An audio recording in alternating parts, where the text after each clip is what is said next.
चारों तरफ सन्नाटा पसरा हुआ था, जो माहौल को और भी खौफनाक बना रहा था। थोड़ी थोड़ी देर में खतरनाक जानवरों की जोरदार दहाड़ें सुनाई दे रही थीं। उसने इससे पहले कभी ऐसे हालात का सामना नहीं किया था। रात के सन्नाटे में गाड़ी तेज रफ्तार से जंगल के बीचों बीच दौड़ रही थी। सफर को काफी वक्त बीत चुका था, लेकिन मंजिल अब भी दूर लग रही थी। उसके अंदर इतनी हिम्मत नहीं थी कि आगे बैठे शख्स से पूछ सके कि कहाँ लेकर जा रहे हो। उसे शक होने लगा, क्या उसने सही इंसान पर भरोसा किया था? कहीं ऐसा न हो वो उसे धोखा दे रहा हो। वो स्वभाव से ही बहुत डरपोक थी। उसका दिल छोटी छोटी बातों से धड़कने लगता था। उसकी माँ हमेशा कहती थी, बाहर की दुनिया बहुत ख़राब है। यही वजह थी कि उसने कभी इतने लंबे सफ़र का सामना नहीं किया था। माँ की बातें याद कर उसका मन भर आया। वो तो माँ की मदद करना चाहती थी, उनके लिए एक बेहतर ज़िंदगी बनाना चाहती थी, लेकिन शायद किस्मत को कुछ और ही मंजूर था। माँ के गुजर जाने के बाद वो खुद को बेहद अकेला महसूस करती थी। उन्हीं यादों में डूबे डूबे उसकी आंख लग गई थी। आद्विक ने पीछे मुड़कर उस लड़की को देखा जो कितनी बेफिक्री से सो रही थी। उसे बड़ी हैरानी हुई थी उसे देखकर। कोई भी समझ सकता था कि वो मासूम और थोड़ी बेवकूफ़ थी। हर किसी पर फौरन भरोसा कर लेना उसकी कमजोरी थी। इस वक्त भी वो कितनी बेफिक्री से किसी अनजान शख्स के साथ गाड़ी में बैठी सो रही थी। अगर उसकी जगह कोई और लड़की होती तो शायद इतना बड़ा जोखिम कभी न लेती। अगली सीट पर बैठे व्यक्ति ने एक नज़र उस पर डाली और फिर ड्राइवर को निर्देश दिया, राजू गाड़ी तेज चलाओ, हमें सुबह होने से पहले हवेली पहुंचना है। उसकी आवाज़ में एक रौब और गहराई थी जो उसकी शख्सियत से मेल खा रही थी। कई दिनों की थकावट उसकी आंखों में साफ झलक रही थी। वो सोना नहीं चाहता था, लेकिन नींद से लड़ पाना अब उसके लिए मुमकिन नहीं था। धीरे धीरे उसकी आंखों में भी नींद आ गई थी और वो बंद हो गई। राजू, जो हवेली वालों का पुराना और भरोसेमंद ड्राइवर था, तेजी से गाड़ी चलाने लगा। उसे रास्तों की अच्छी से समझ थी, इसलिए रात में गाड़ी चलाना उसके लिए कोई मुश्किल नहीं था। और फिर अपनी मंजिल पर आकर गाड़ी एक झटके के साथ रुकी थी। उसकी आंख खुली तो देखा गाड़ी एक बड़ी हवेली के सामने खड़ी थी। अगली सीट पर बैठा शख्स आद्विक शायद उसके जागने का इंतजार कर रहा था। वो चुपचाप दरवाजा खोलकर बाहर निकल गया। वो भी डरते डरते गाड़ी से बाहर आई थी। सामने का दृश्य देखकर उसे अपनी गलती का एहसास हुआ था। दिल में घबराहट आई, सोचने लगी, क्या ये सब मेरे लिए सही फैसला था? उसे किसी अजनबी पर यूं भरोसा नहीं करना चाहिए था। उसका दिल बार बार यही कह रहा था कि वो वाकई बहुत बेवकूफ़ है। इस ख्याल के साथ उसकी आंखें भर आईं। उसकी माँ की यादें एक एक करके उसे घेरने लगीं। आज से पहले उसकी ज़िंदगी कितनी सुकून से भरी थी। मुस्कान, उठ जाओ बेटा, और कितना सोओगी? अगर ऐसे ही सोती रही तो कॉलेज के लिए लेट हो जाओगी। माँ ने प्यार भरी डांट के साथ उसे जगाया। माँ जल्दी जल्दी कमरे की चीज़ें समेटते हुए उसे समझा भी रही थीं। आधी सोई आधी जागी हालत में वो वॉशरूम की तरफ बढ़ गई। थोड़ी देर बाद वो तैयार होकर आई तो माँ टेबल पर नाश्ता लगा रही थीं। जल्दी से आकर नाश्ता कर लो, आज तुम्हारे कॉलेज का पहला दिन है। निशा के साथ ही रहना, दूसरी लड़कियों से ज़्यादा बात करने की ज़रूरत नहीं है, और छुट्टी के बाद सीधे निशा के साथ ही वापस आना। मुस्कान नाश्ता करते हुए चुपचाप अपनी माँ की नसीहतें सुन रही थी। वो जानती थी उसकी माँ उसे लेकर कितनी चिंतित रहती हैं। उसकी माँ का सपना था कि मुस्कान को पढ़ा लिखा कर एक कामयाब इंसान बनाए, और इसके लिए वो खुद दिन रात मेहनत करती थीं। नाश्ता ख़त्म करने के बाद मुस्कान माँ के पास आकर बैठ गई। उसकी माँ बड़े प्यार से उसके लंबे घने बालों को सुलझा रही थी। उन्हीं की ख्वाहिश पर मुस्कान ने इतने लंबे बाल रखे थे, वरना वो तो कब का इन्हें छोटा करा चुकी होती। लंबे बालों की देखभाल करना उसे बहुत मुश्किल लगता था, लेकिन माँ की खुशी के लिए वो ये सब झेलती रही। तभी दरवाजे पर घंटी बजी। मुस्कान जल्दी से अपनी चीज़ें समेटकर दरवाजे की तरफ बढ़ी। निशा दरवाजे पर खड़ी उसका इंतजार कर रही थी। मुस्कान ने माँ को अलविदा कहा और निशा के साथ कॉलेज के लिए निकल पड़ी। माँ ने अपनी बेटी को भगवान के सहारे छोड़ा और घर के कामों में लग गईं। घर की सफाई करने के बाद उन्होंने कपड़ों का ढेर उठाकर सिलाई का काम करना शुरू कर दिया। सर्दियों का मौसम था और बुटीक से उन्हें ढेरों ऑर्डर मिले थे। माँ पिछले कई दिनों से इसे पूरा करने में लगी हुई थी। उनके हाथों की सफाई और काम में उनकी महारत देखते ही बनती थी। काम करते करते उनकी कमर में तेज दर्द होने लगा था। सिलाई मशीन पर सारा दिन बैठने के कारण ये दर्द अब उनकी ज़िंदगी का हिस्सा बन चुका था। मुस्कान हमेशा उन्हें डॉक्टर के पास जाने की सलाह देती, लेकिन उसकी माँ हर बार मुस्कान को बड़ी सहजता से मना कर देती। प्राइवेट हॉस्पिटल का खर्चा बहुत आता है बेटा, हम उसे नहीं उठा सकते। इसके बजाय वह मोहल्ले के एक छोटे से हकीम से दवा लेती रहीं, जो थोड़ी देर के लिए आराम जरूर देती थी, लेकिन कुछ दिनों बाद दर्द फिर लौटा था। माँ ने अपनी तकलीफ़ों को मुस्कान से हमेशा छिपाया, क्योंकि उनके लिए मुस्कान की खुशी और पढ़ाई सबसे ज़्यादा मायने रखती थी। लेकिन उनकी चेहरे की थकान और दर्द को देखकर मुस्कान का दिल भारी हो जाता। वो अपनी माँ के लिए कुछ करना चाहती थी, उन्हें उस दर्द से आज़ाद करना चाहती थी जिसे वो चुपचाप सह रही थी। हालांकि हकीम साहब ने कई बार समझाया था कि किसी बड़े डॉक्टर को दिखा लो, लेकिन वो हमेशा उन्हें टाल देती। कि तभी घंटी की आवाज़ आई। वो अपना काम छोड़कर दरवाज़ा खोलने चली गई। सामने निशा की माँ खड़ी थी। वो उनके पड़ोस में रहती थी और अक्सर अपना समय यहीं बिताती थी। निशा उनकी इकलौती बेटी थी जो मुस्कान के साथ ही पढ़ती थी। बचपन में ही मुस्कान और निशा के बीच गहरी दोस्ती हो गई थी। जब भी मुस्कान की माँ किसी काम से बाहर जाती तो मुस्कान निशा के घर ही रहती थी। निशा की माँ उसे अपनी सगी बेटी की तरह मानती थी। साधना जी, मैं तो कहती हूँ एक बार किसी बड़े डॉक्टर को दिखा लो। आपकी कमर का दर्द अब नॉर्मल बात नहीं रही। मेरे साथ सरकारी अस्पताल चलिए। निशा की माँ ने काम में मदद करते हुए साधना से कहा था। साधना जी एक कमीज में टाँका लगाते हुए मुस्कुराई। आप जानती हैं ना, सरकारी अस्पतालों में कितनी भीड़ होती है। मेरा पूरा दिन वहीं निकल जाएगा और फिर इस हफ्ते तक ये सारे ऑर्डर पूरे करने हैं। काम का बोझ बहुत है। मैं चाहती हूँ थोड़ा काम ज़्यादा कर लूँ तो मुस्कान के दहेज के लिए कुछ सामान खरीद सकूं। कल को उसकी शादी भी करनी है। मुझे हमेशा डर लगा रहता है कि मेरे बाद उसका क्या होगा। इस चिंता में मेरी रातों की नींदें उड़ जाती हैं। साधना जी की बात सुनकर निशा की माँ चुप हो गई। उन्हें पता था कि आज की दुनिया में अकेली औरत का सुकून से जीना कितना मुश्किल होता है। अगर उनका बेटा किसी को पसंद ना करता होता तो वो मुस्कान को अपनी बहू बना लेती। वो जानती थी मुस्कान कितनी प्यारी और सादगी से भरी हुई थी। मुस्कान सिर्फ 1 साल की थी जब साधना जी इस घर में आई थी। ये छोटा सा 2 कमरों का घर था जिसका किराया बहुत कम था। पति के गुजर जाने के बाद अपने पति के साथ यहीं आ बसी थी। शुरू शुरू में ज़िंदगी बहुत कठिन थी, लेकिन उनकी खुशकिस्मती थी कि उन्हें इतने अच्छे पड़ोसी मिले। साधना जी की सिलाई कढ़ाई में महारत की वजह से उन्हें शहर के एक बड़े बुटीक से काम मिल गया था। निशा की माँ अपने घर जा चुकी थीं। साधना जी खाने की तैयारी में जुट गईं। वो जानती थी मुस्कान आते ही भूख भूख का शोर मचाएगी। बहुत जल्दी भूख लगने वाली लड़की थी। खाना बनाते समय उनका मन अतीत की ओर चला गया था। फुर्सत के पलों में उन्हें वो शख्स भी याद आने लगा जो कभी उनकी ज़िंदगी का हिस्सा था। उनकी आंखों के सामने उसका मासूम चेहरा घूम गया। क्या वो उसे कभी याद करता होगा या फिर उनसे नफरत करता होगा? ये सवाल उनका पीछा नहीं छोड़ता था। अचानक दरवाजे की घंटी बजी। वो ख्यालों से बाहर आईं और जल्दी से दरवाज़ा खोलने लगी। मम्मी, जल्दी खाना दो, मुझे बहुत भूख लगी है और मैं बहुत थक गई हूँ। मुस्कान ने दरवाजे से ही अपनी आदत के अनुसार जल्दी जल्दी बोलना शुरू कर दिया था। साधना जी ने उसे प्यार से डांटा। मुस्कान, कितनी बार समझाया है कि दरवाजे से ही भूख का शोर मत मचाया करो। पहले अंदर आओ, हाथ मुंह धोकर पानी पियो, फिर खाने का नाम लो। तुम जानती हो ना, तुम्हारी माँ हमेशा खाना तैयार रखती हैं। अच्छा मम्मी, सॉरी, आगे से ध्यान रखूंगी। मुस्कान ने अपनी आदत के मुताबिक दोबारा सॉरी बोल दिया। अपनी बेटी को देखकर साधना जी की आंखें भर आईं। मुस्कान बिल्कुल उनकी तरह थी। उसकी हर हरकत उन्हें अपनी जवानी के दिनों की याद दिला देती थी। वो मन ही मन मुस्कान के अच्छे नसीब की दुआएं करती हुई किचन में चली गईं। लेकिन एक डर हमेशा उनके दिल में रहता था कि कहीं मुस्कान की किस्मत भी उनकी तरह ना हो। इस ख्याल ने उनके दिल को सिहरन से भर दिया था। उनकी बेटी बहुत मासूम थी।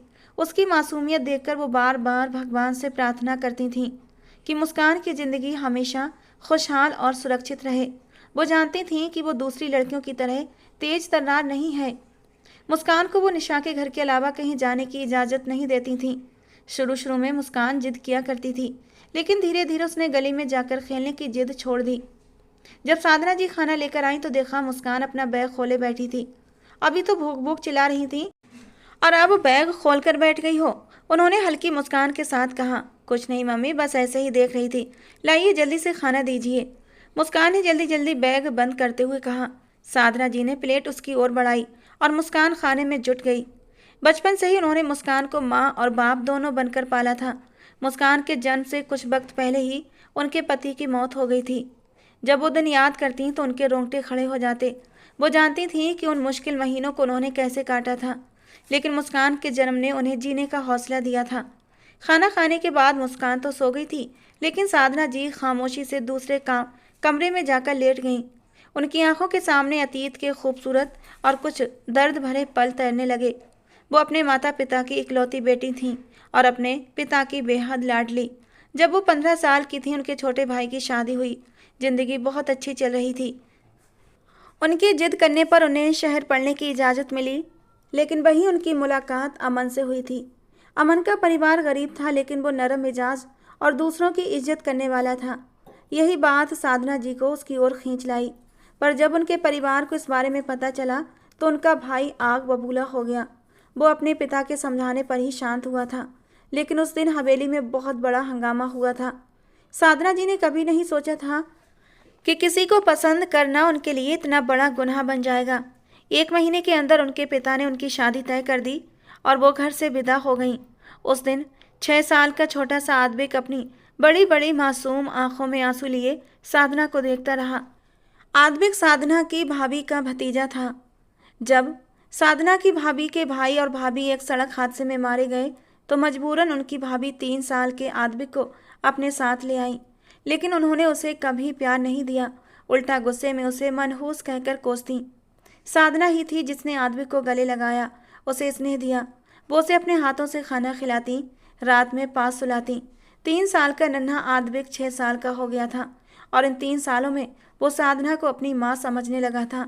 आद्विक उनसे बहुत जुड़ गया था, लेकिन जब वो विदा होकर जा रही थी तो आद्विक की आंखों में गहरा डर था। साधना जी को हवेली छोड़कर एक छोटे से किराए के घर में जाना पड़ा, लेकिन अमन एक अच्छा पति साबित हुआ। उसने उनका हर तरह से ख्याल रखा। अमन के साथ रहकर साधना धीरे धीरे अपने अतीत को भूलने लगी। हाँ, कभी कभी आद्विक की याद आती तो उनकी आंखें भर जाती, लेकिन वो खुद को समझाती, वो बच्चा है, धीरे धीरे मुझे भूल जाएगा और अपनी ज़िंदगी में आगे बढ़ जाएगा। शादी के कुछ ही समय बाद जब उन्हें माँ बनने की खबर मिली तो उनके जीवन में जैसे उजाले लौट आए। ये वक्त उन दोनों के लिए बेहद खूबसूरत था। एक नई शुरुआत, एक नई उम्मीद। वो दोनों अपनी आने वाली औलाद को लेकर बेहद खुश थे, लेकिन साधना ये नहीं जानती थी कि उसकी ये खुशियाँ ज़्यादा दिनों तक टिकने वाली नहीं हैं। एक दिन काम से लौटते वक्त अमन सड़क पार कर रहा था, तभी एक गाड़ी ने उसे टक्कर मार दी। लोग उसे तुरंत अस्पताल लेकर गए, लेकिन तब तक बहुत देर हो चुकी थी। ये खबर साधना पर बिजली बनकर गिरी। उसने अभी अभी तो जिंदगी को सुकून से जीना शुरू किया था और किस्मत ने फिर से उसे कठिन परीक्षा में डाल दिया। अमन के जाने के बाद मोहल्ले वालों ने अपने असली रंग दिखाने शुरू कर दिए। उन्हीं में से एक अमन का दोस्त था। अब अक्सर साधना के घर आने लगा था। पहले जो आंखें उसे इज्जत से देखती थीं, अब उनमें हवस की झलक थी। एक रात वो चुपके से घर में घुस आया था। उस दिन साधना को समझ आ गया कि अब वो यहाँ अकेली नहीं रह सकती। उसने अपने मायके हवेली में संपर्क करने की कोशिश की, लेकिन वहाँ से भी सिर्फ मायूसी हाथ लगी। मुस्कान के जन्म के कुछ महीने बाद साधना ने आखिरकार उस घर को छोड़ने का फैसला कर लिया। ये वही जानती थी कि कैसे उसने अपने दिल पर पत्थर रखकर उस घर को ताला लगाया था, जहाँ उसकी और अमन की अनगिनत खूबसूरत यादें बसी थीं। मुस्कान का नाम उसने अमन की ख्वाहिश पर ही रखा था। अमन अक्सर कहता था, अगर हमारी बेटी हुई तो उसका नाम मैं मुस्कान रखूंगा। जब उसने पहली बार मुस्कान को गोद में लिया तो उसके आंसू रुकने का नाम नहीं ले रहे थे, लेकिन जिंदगी का बोझ उठाने के लिए उसे मजबूती दिखानी थी। वो एक नए इलाके में एक छोटा सा मकान किराए पर लेकर रहने लगी और नौकरी की तलाश शुरू कर दी। शुरुआत में उसने घर घर जाकर काम किया। कभी जो महलों में राज करती थी, अब दूसरों के घरों में झाड़ू पोंछा कर रही थी। अपने आंसू वो किसी के सामने नहीं बहाती थी। अगर आंखें भर जाती तो चुपचाप उन्हें पोंछ लेती। मुस्कान को वो किसी और के भरोसे छोड़ना नहीं चाहती थी। वो उसे अपने साथ काम पर लेकर जाती, लेकिन मकान मालिक को ये बात खलती थी। एक दिन उसकी मुलाकात निशा की माँ से हुई। निशा की माँ ने उसे अपनी एक दोस्त से मिलवाया जो शहर में एक बड़ा बुटीक चलाती थी। उनकी मदद से साधना ने वहाँ सिलाई का काम शुरू कर दिया। शुरुआत में काम मुश्किल लगा, लेकिन धीरे धीरे उसने इसमें महारत हासिल कर ली। मुस्कान का ज़्यादातर समय अब निशा के घर गुजरता। दोनों हम उम्र थीं और उनकी दोस्ती गहरी होती जा रही थी। वक्त बीतता गया। स्कूल ख़त्म होने के बाद दोनों ने एक ही कॉलेज में दाखिला लिया। मुस्कान को अपने पापा की बहुत याद आती थी। उसने कभी अपने पापा को देखा तक नहीं था।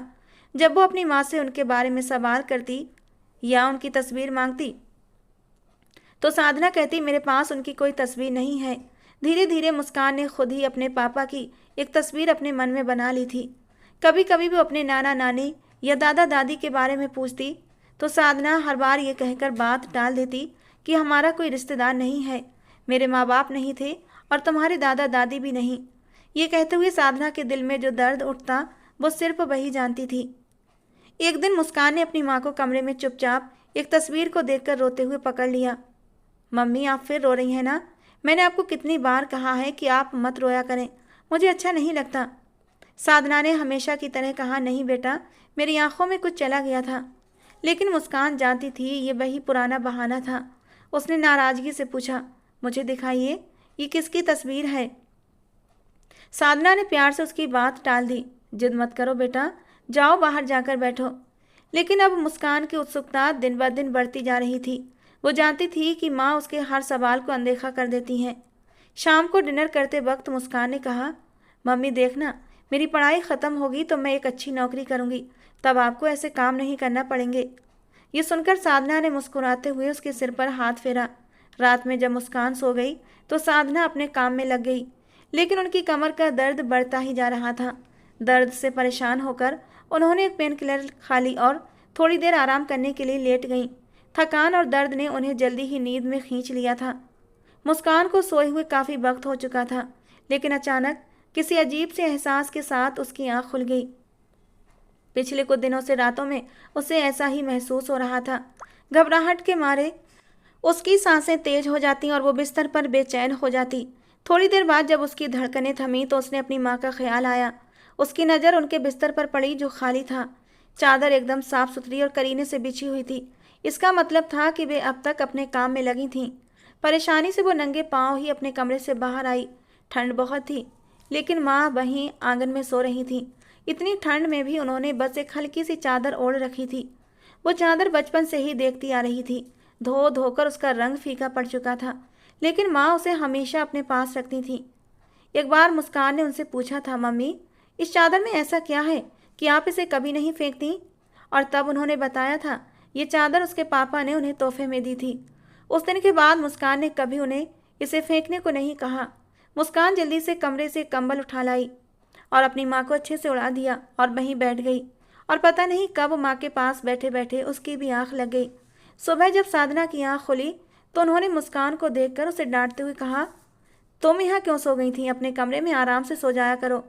मुस्कान नाराज होकर बोली, आप भी तो बाहर सोती हैं इतनी ठंड में। साधना ने गहरी सांस लेते हुए कहा, मेरी मजबूरी है बेटा, मुझे काम करना पड़ता है, वरना घर कैसे चलेगा। उनकी बात सुनकर मुस्कान चुप हो गई, लेकिन उसका दिल भारी हो गया। दिन तेजी से बीत रहे थे। मुस्कान के एग्जाम अब नज़दीक थे और वो पढ़ाई में बिजी हो गई थी। निशा भी अक्सर पढ़ाई में उसका साथ देने उसके घर आती थी। दूसरी तरफ साधना जी की तबीयत अब दिन ब दिन खराब होती जा रही थी, लेकिन वो फिर भी काम पर जाती थी। उन्हें मुस्कान को यूनिवर्सिटी में दाखिला दिलाने के लिए पैसे जमा कराने थे। एक दिन बुटीक से निकलते वक्त साधना किसी अजनबी से टकरा गई। जैसे ही उनकी नज़र उस शख्स पर पड़ी तो उनके कदम थम गए। उन्हें यकीन नहीं आ रहा था कि इतने सालों बाद वो उसे फिर से देख रही हैं। उनकी आंखों में आंसू भर आए। वो शख्स शायद उन्हें पहचान नहीं पाया था और तेजी से आगे बढ़ गया और साधना उसे बस देखती रह गई जब तक वो उनकी नज़रों से ओझल नहीं हो गया। दुखी मन से वो रिक्शा लेकर घर लौट आई थी। घर पहुंची तो मुस्कान उन्हें देखकर और भी परेशान हो गई थी। वो अपनी माँ के चेहरे का दर्द पहचान गई। उसने तुरंत कहा, मम्मी क्या हुआ, आप रोई हैं ना? साधना ने तुरंत अपना चेहरा दूसरी तरफ कर लिया और चुपचाप कमरे में चली गई। जब मुस्कान फ्री हुई तो वो अपनी माँ के पास गई और उनका हाल पूछने लगी। जिद करने पर भी साधना ने उसे कुछ नहीं बताया, लेकिन उनके चेहरे से साफ था कि उनका दिल किसी पुराने दर्द से भरा हुआ है। मुस्कान ने उनकी बात को न छेड़ने का फैसला किया और वापस अपने काम में लग गई। अब साधना अक्सर गुमसुम सी रहती थी। दिन भर काम करती लेकिन मन कहीं और खोया रहता। वो कुछ सोच रही थी, कोई बड़ा फैसला लेने की कगार पर थी। जब उनकी नज़र मुस्कान के मासूम चेहरे पर पड़ती तो उनकी आंखों में एक अजीब सी चमक आ जाती। एक दिन उन्होंने मुस्कान से पूछा, बेटा तुम्हारा रिजल्ट कब आएगा और यूनिवर्सिटी में दाखिले का क्या सोचा? मुस्कान ने उत्साहित होकर जवाब दिया, बस मम्मी, सब प्लान हो जाएगा, फिक्र मत करें। लेकिन साधना की नज़रों में गहरी चिंता थी। मुस्कान समझ गई थी कि उनकी माँ कुछ छिपा रही है। लेकिन उसने उनसे कुछ पूछने की बजाय उनका साथ देने का फैसला किया। उसी रात जब सब सो चुके थे, साधना अपने कमरे में चुपचाप बैठी रही। उनकी आंखों में बीते वक्त की तस्वीरें तैर रही थीं। उन्होंने खुद से एक वादा किया और मुस्कान के लिए अपने दिल को मजबूत कर लिया। साधना ने फिर से उस तस्वीर को अपने हाथों में लिया और गहरी सांस भरते हुए उसे देखने लगी। उनकी आंखों में एक अजीब सी चमक थी। वो उस तस्वीर को तब से ही निहार रही थी जब उन्होंने पहली बार आद्विक को बुटीक में देखा था। ये वही था छोटा सा बच्चा जिसे वो अब तक भुला नहीं पाई थी। पता नहीं उसके साथ कैसा रिश्ता बन गया था। जब से हवेली छोड़ी थी तब से एक पल के लिए भी आद्विक को भूली नहीं थी और आज उसे देखते ही पहली नज़र में ही पहचान गई थी, क्योंकि उसके कान के नीचे गर्दन पर वही निशान था, वही निशान जो उनकी भाभी ने कभी गर्म चिमटे से उसे जलाकर दिया था। तब वो छोटा सा बच्चा रो रो कर तड़प रहा था। उस दिन साधना ने उसे अपनी गोद में समेटा था और भाभी को डांटते हुए कहा था, आपको तरस नहीं आता? एक छोटे से बच्चे पर इतना जुल्म क्यों करती हैं? उन्होंने आद्विक के जख्म पर मरहम लगाया था और वो निशान उनकी यादों में हमेशा के लिए बस गया था। आज उसी निशान ने उनकी पुरानी यादों का दरवाज़ा खोल दिया था। उन्होंने तस्वीर वापस उसकी जगह पर रख दी और तय कर लिया कि मुस्कान की जिम्मेदारी अब आद्विक को सौंप देंगी। ये सोचकर उनके दिल को सुकून मिला और लंबे समय के बाद उन्होंने राहत की सांस लेते हुए आंखें मूंद लीं। लेकिन किस्मत ने साधना के लिए एक और मुश्किल मोड़ रख छोड़ा था। उनकी तबीयत दिन ब दिन बिगड़ रही थी। आखिरकार ज़्यादा परेशानी के बाद वो डॉक्टर के पास गई। वहाँ जो पता चला उसे सुनकर उनके पैरों तले से ज़मीन खिसक गई। डॉक्टर ने कहा, आपको लास्ट स्टेज का कैंसर है, आपके पास वक्त बहुत कम बचा है। साधना ने अपने आंसुओं को रोकने की कोशिश की, लेकिन उनका दिल मानने को तैयार नहीं था। वो मुस्कान को अकेला छोड़ने के ख्याल से ही टूट गई। लेकिन तभी उन्हें आद्विक की याद आई। पता नहीं क्यों उसकी मौजूदगी ने उनकी चिंताओं को थोड़ा कम कर दिया। उन्होंने फैसला किया कि वो अपनी बेटी मुस्कान का सहारा आद्विक को बनाएंगी। उन्होंने एक रात साहस जुटाकर हवेली फ़ोन किया। उनका दिल तेजी से धड़क रहा था। वो मन ही मन भगवान से प्रार्थना कर रही थी कि आद्विक से बात हो जाए। किस्मत ने उनका साथ दिया और फ़ोन आद्विक तक पहुंच गया। दूसरी तरफ जैसे ही आद्विक ने उनकी आवाज़ सुनी, वो पत्थर का सा हो गया था। इतने सालों बाद भी उसने उन्हें तुरंत पहचान लिया था। उसकी आवाज़ काँप रही थी। आंटी, आप कहाँ थीं? मैंने आपको कहाँ कहाँ नहीं ढूंढा। प्लीज़ मुझे अपना पता बताइए, मैं अभी आपके पास आ रहा हूँ। लेकिन साधना ने उसे टोक दिया, नहीं बेटा, अभी नहीं, मैं तुमसे जल्दी ही मिलने आऊँगी। तो मेरी बात मानो, मैं बस अभी खैरियत से हूँ और तुमसे बात करके और भी सुकून से हो गई हूँ। आद्विक ने बहुत जोर दिया, लेकिन उन्होंने गोलमोल जवाब देकर फ़ोन रख दिया। उस रात साधना ने आद्विक से मिलने का पक्का फैसला किया। कुछ दिनों बाद उन्होंने उसे बुटीक में बुलाया जहाँ वो काम करती थीं। जब वो बाहर निकली तो उन्होंने आद्विक को गाड़ी से टेक लगाए खड़ा पाया। उसे देखकर उनकी आंखें भर आईं। आद्विक तेजी से उनके पास गया और उनके सीने से लग गया। इतने सालों का दर्द जैसे एक ही पल में बह गया। अब आप मेरे साथ हवेली चलिए, मैं आपकी एक नहीं सुनूंगा। साधना ने शांत स्वर में कहा, नहीं बेटा, वो हवेली, वो दौलत सब तुम्हारी है। मुझे उसे छोड़े बहुत वक्त हो गया है, अब सब कुछ तुम्हारा है।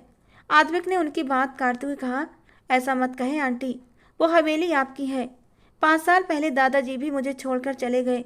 बुआ और फूफा जी तो आपके जाने के 3 साल बाद ही एक रोड एक्सीडेंट का शिकार हो गए थे। मैं अकेला तन्हा जिंदगी गुजार रहा हूँ। आपको बहुत याद करता था।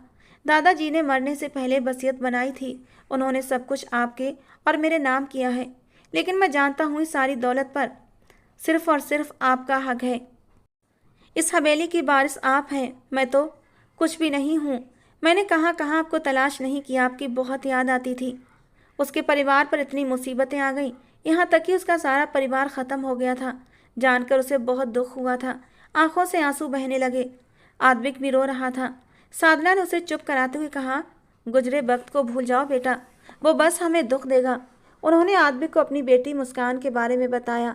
मेरी एक बेटी है मुस्कान, बहुत प्यारी है, लेकिन थोड़ी जिद्दी भी। वादा करो मेरे जाने के बाद तुम उसका ख्याल रखोगे, उस पर कभी गुस्सा मत करना। मैंने आज तक उसे डांटा नहीं है। आद्विक की आंखों में दर्द झलकने लगा। आंटी, आप ऐसी बातें क्यों कर रही हैं? प्लीज़, मैं अब आपको कहीं नहीं जाने दूंगा। साधना ने आद्विक के सिर पर हाथ रखा और मुस्कुरा दी। उनके दिल में अब सुकून था कि उनकी बेटी के लिए आद्विक जैसा सहारा है। लेकिन उनकी आंखों में गहरी उदासी भी थी, क्योंकि जाने का समय करीब आ रहा था। वो जिद्दी से अंदाज में बोली, वादा करो मुझसे, तुम मुस्कान से शादी करोगे और उसे अपने साथ हवेली ले जाओगे। मैं अपनी बेटी को किसी अजनबी के साथ जाते हुए नहीं देख सकती, लोग उसे गलत समझेंगे। दूसरी बात, मुस्कान भी बिना किसी रिश्ते के तुम्हारे साथ जाना कभी स्वीकार नहीं करेगी। और आद्विक ने उनसे वादा किया था कि मैं मुस्कान को कभी तन्हा नहीं छोड़ूंगा। वो इजाज़त लेकर घर चली आई। आद्विक के दिमाग में हजारों सवाल घूमने लगे। उसे महसूस हो रहा था कि साधना उससे कुछ छुपा रही है। वो उनसे पूछना चाहता था, लेकिन साधना ने उसे कोई जवाब नहीं दिया। घर पहुंचते ही साधना ने देखा मुस्कान किचन में खाना बना रही थी। मुस्कान ने पानी का गिलास उनकी ओर बढ़ाते हुए कहा, मम्मी आज आपको देर हो गई, सब ठीक है ना? साधना के चेहरे पर थकावट और उदासी देखकर मुस्कान को कुछ गलत होने का एहसास हुआ। मम्मी क्या हुआ, आप रो रही हैं? साधना ने मुस्कुराने की कोशिश करते हुए कहा, नहीं बस तुम्हारे पापा की याद आ रही थी। अच्छा मम्मी आप खाना खा लें। नहीं बेटा आज मेरी तबीयत ठीक नहीं, बस एक पेन किलर लेकर सो जाऊंगी, तुम बाहर से कुछ मंगवा लो और खा लो। साधना की तबीयत का सुनकर मुस्कान भी परेशान हो गई थी, लेकिन साधना ने उसे दिलासा दिया और अपने कमरे में चली गई। उनका दिल और दिमाग आद्विक और मुस्कान की शादी को लेकर बेचैन था। वो जानती थी उनके पास समय बहुत कम है। अगले दिन मुस्कान ने साधना से कहा, मम्मी मैं सोच रही हूँ कोई नौकरी ढूंढ लूँ। साधना ने उसकी बातों को अनसुना करते हुए उसके सिर पर हाथ फेरते हुए कहा, बेटा अगर मुझे कभी कुछ हो जाए तो अपने आप को बहुत मजबूत रखना। कैसी बातें कर रही हैं मम्मी, आपको कुछ नहीं होगा। मुस्कान ने नाराजगी जताई। रात का तीसरा पहर था। अचानक मुस्कान की नींद टूटी और उसने देखा कि मम्मी बिस्तर पर नहीं थी। घबराहट के मारे वो दूसरे कमरे में गई तो देखा साधना फ़ोन हाथ में लिए आराम से सो रही थी। मुस्कान को राहत मिली और वो मम्मी के पास ही बैठ गई। मम्मी, उसने उन्हें जगाने की कोशिश की, लेकिन साधना जी की आत्मा तो पहले ही चुपचाप उनके शरीर को छोड़ चुकी थी। मुस्कान का कलेजा फट गया। उसने एक जोरदार चीख मारी थी, मम्मी आंखें खोलो, मम्मी क्या हो गया आपको? जबकि फ़ोन की दूसरी तरफ आद्विक था। वो आद्विक से ही तो बात कर रही थी और बात करते करते ही उनका सांस उखड़ने लगा था और उनकी जान निकल गई थी। आद्विक ने मुस्कान की चीख पुकार सुनी और जल्दी से ड्राइवर को बोलकर गाड़ी निकलवा कर शहर की ओर रवाना हुआ था। अगले दिन साधना का अंतिम संस्कार हो गया। मुस्कान तो सुन्न रह गई थी। आद्विक ने उसे सहारा देते हुए कहा, तुम्हारी माँ ने तुम्हारी जिम्मेदारी मुझे सौंपी है, अपना जरूरी सामान पैक करो और मेरे साथ चलो। मुस्कान कुछ बोल नहीं सकी। उसकी माँ के आखिरी शब्द और आद्विक की तस्वीर देखने का वो वादा याद आ गया। मरने से एक दिन पहले उसकी माँ ने आद्विक की तस्वीर उसे दिखाई थी, इसीलिए वो आंखें बंद करके उसके साथ चल पड़ी थी। सफ़र लंबा था। हवेली पहुंचकर उसे थोड़ी राहत मिली थी। कुछ दिन बाद आद्विक ने उसे एक पत्र दिया। ये तुम्हारी माँ का खत है, उन्होंने मुझे इसे देने को कहा था, इसे पढ़ लो और अपना फैसला सुना दो। ये कहकर आद्विक बाहर चला गया। मुस्कान ने खत कांपते हाथों से खोला और जैसे जैसे उसकी आंखें लिखे हुए शब्दों पर दौड़ती गईं, आंसू उसके गालों पर बहने लगे। खत में लिखा था, मैं तुम्हें बताना नहीं चाहती थी, लेकिन अब ये सच छुपाना मुमकिन नहीं। मैं एक खतरनाक बीमारी से जूझ रही हूँ। मुझे तुमसे अलग होना पड़ेगा, इसलिए मैंने आद्विक को तुम्हारे लिए चुना है। उससे शादी कर लेना, वो बहुत अच्छा इंसान है और तुम्हें हमेशा खुश रखेगा। जहाँ तुम जाओगी वो हवेली मेरी अपनी है। ये मेरे माँ बाप की हवेली है, जहाँ मैंने अपनी ज़िंदगी के सबसे खूबसूरत दिन बिताए। लेकिन जब मैंने तुम्हारे पापा से मोहब्बत की तो मेरे माँ बाप ने मुझे ठुकरा दिया और हवेली के दरवाजे मुझ पर हमेशा के लिए बंद कर दिए। अब मैं तुम्हें वहाँ भेज कर ये चाहती हूँ कि तुम वो खुशियाँ वापस पाओ जो मैं कभी खो चुकी थी। ये मेरी आखिरी ख्वाहिश है, उम्मीद है तुम इसे ज़रूर पूरा करोगी। तुम्हारी माँ। ख़त ख़त्म होते ही मुस्कान की आंखें छलक पड़ीं। उसकी माँ ने अपनी सारी तकलीफ़ें चुपचाप सह ली थीं, लेकिन वो एक मजबूत बेटी बनकर अपनी माँ की ख्वाहिश को पूरा करने के लिए तैयार थी। आद्विक और मुस्कान की शादी धूमधाम से हुई। काफ़ी सारे लोग शादी में आए थे, लेकिन मुस्कान की हालत का ख्याल रखते हुए आद्विक ने उसे जल्दी ही कमरे में भिजवा दिया था। रात को जब सब मेहमान चले गए तो आद्विक सीधे उसके कमरे में आया था। वो बालकनी में खड़ी थी, अंधेरे में कुछ खोई हुई। आद्विक चुपचाप उसके पास आकर खड़ा हो गया और हल्के से बोला, मैं जानता हूँ कि तुम्हारी ज़िंदगी अचानक बदल गई है, तुम्हारे लिए सब स्वीकार करना आसान नहीं है, लेकिन मैं चाहता हूँ कि तुम अपने अतीत को पीछे छोड़कर मेरे साथ आगे बढ़ो। जिंदगी किसी के जाने से रुकती नहीं, हम दोनों अब एक दूसरे का सहारा हैं। ये कहते हुए उसने प्यार से मुस्कान का हाथ अपने हाथों में लिया था। उसकी बात सुनकर मुस्कान ने धीरे से सिर हाँ में हिला दिया। उसकी इतनी जल्दी मान जाने पर आद्विक धीरे से मुस्कुराया और बोला, आंटी बिल्कुल सही कहती थी। तुम मासूम हो और थोड़ी बेवकूफ़ भी, लेकिन जैसी भी हो तो मुझे पसंद हो और अब मेरी हो। ये कहते हुए उसने उसे अपने पास खींच लिया और गले से लगा लिया। मुस्कान ने भी खुद को उसकी बाहों में सुकून से छोड़ दिया। उसका सिर आद्विक के सीने से टिक गया और उसकी बंद आंखों ने गवाही दी कि अब वो अपनी नई जिंदगी के लिए तैयार थी। आद्विक के साथ मुस्कान को पहली बार ऐसा लगा कि शायद जिंदगी उसे मुस्कुराने का एक और मौका दे रही है। दोस्तों, कहानी पसंद आई हो तो प्लीज़ लाइक करना। रोज़ एक नई कहानी सुनने के लिए हमारे चैनल को भी सब्सक्राइब करना। मिलते हैं दोस्तों अगली किसी नई कहानी के साथ।